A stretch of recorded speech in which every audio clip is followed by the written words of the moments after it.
Hello everyone and welcome to Brick Bounty. Today, we'll be taking a look at the top 5 Lego Clone Troopers.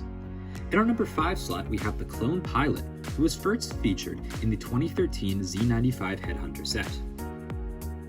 The best part about this figure is its unique helmet mold, which was only featured in this set. It is meant to represent the 501st clone pilots who were seen during the Umbara arc of the Clone Wars. I'm quite surprised that this helmet mold has never been shown off in another Lego Clone Wars set, as most recently in Season 7 we see Ahsoka rescuing a clone with a similar style of helmet. Furthermore, the print and detailing on the helmet is excellent, and on the torso we also have an interesting life support system. Now let's take a look under that helmet, and we'll see it is just the generic clone face with the infamous Clone Wars eyes. Personally, the best parts of this figure are the helmet and the torso, and I'm surprised that this figure has not gotten more attention from the LEGO Star Wars community.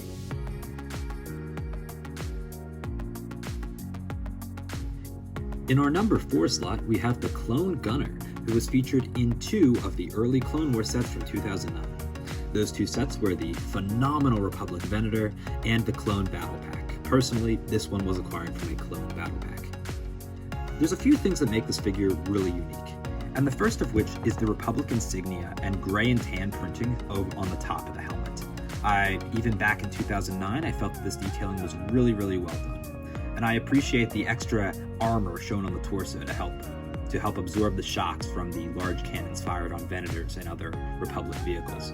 I also appreciate the inclusion of gray arms to help differentiate it from a generic standard Phase 1 Clone Trooper.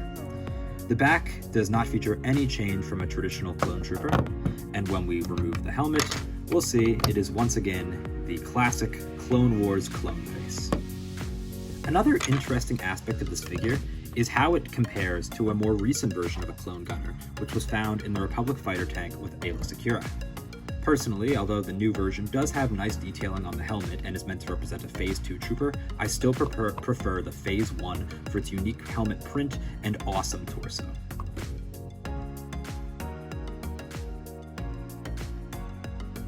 For our number 3 slot, we'll be moving on up to recent history and taking a look at the Ahsoka clone, featured only in the AAT set.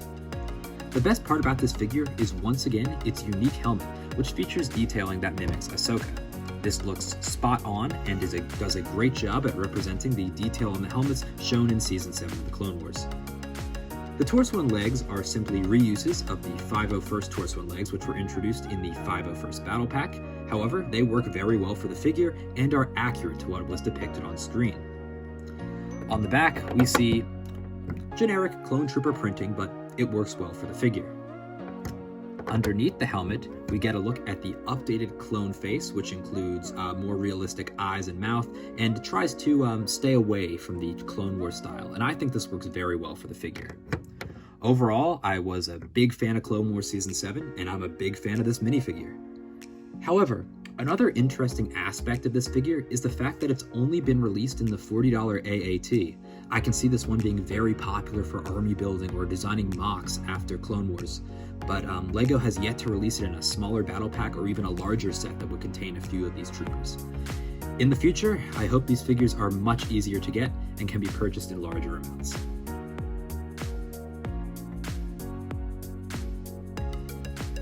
For our number 2 slot, we have the Kashyyyk Clone Trooper, and wow, is this a detailed figure. Now this figure has come in a few sets throughout the years, but the 2 sets that I have that contain these figures were the Republic ATDP as well as the 20th anniversary ATRT. Now let's take a look at this figure.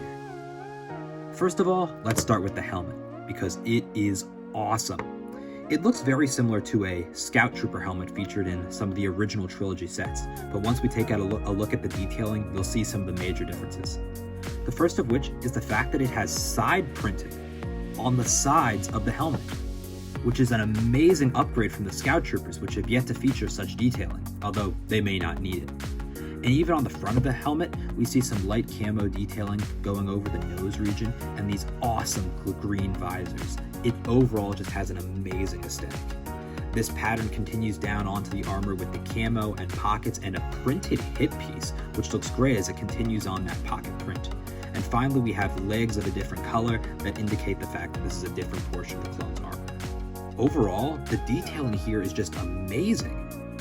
On the back of the figure, we see a traditional backing for a scout trooper or any type of trooper in this class, but once again, it looks phenomenal. This figure would be amazing in a Kashyyyk display and maybe one of the most detailed clone trooper figures we've had. And now if we take a look under that helmet, we can see it's the classic angry clone face, but personally, I don't mind that when we have such a detailed helmet. Overall, this is a great figure.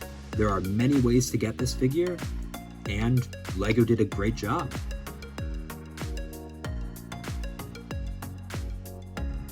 For our number 1 slot, we have the Clone Jet Trooper, who is exclusively featured in the 501st Battle Pack. This design is taken from Season 7 of the Clone Wars, as well as Star Wars Battlefront 2, and it looks awesome. Let's start by taking a look at that amazing helmet. Here we see a traditional Phase 2 clone helmet, but the detailing on it is where this figure really shines. The light touches of red near the holes at the bottom of the helmet, as well as the blue stripes, look really, really well together. And I love the way it transitions using this blue jetpack to move onto the blue armor and blue arm pieces. It really looks just like it did in the show and in the game. The 501st leg print is reused here, but it works well. There's something so aesthetically pleasing about having a print from the helmet go all the way down to the little jetpack neck bracket, move on to the top part of the chest, and finally down to the arms. It is a great figure. When we take a look under that helmet, we have the modern clone face, which I really like, and it works well for the figure. And overall, LEGO did an amazing job on this figure as well. It is my all-time favorite clone trooper. And that's it for the video. Thank you for watching. If you're interested, I would really appreciate a like and subscribe. And in the comment section below, share some of your favorite Clone Trooper minifigures. Thank you for watching. This has been Brick Bounty, and have a great day.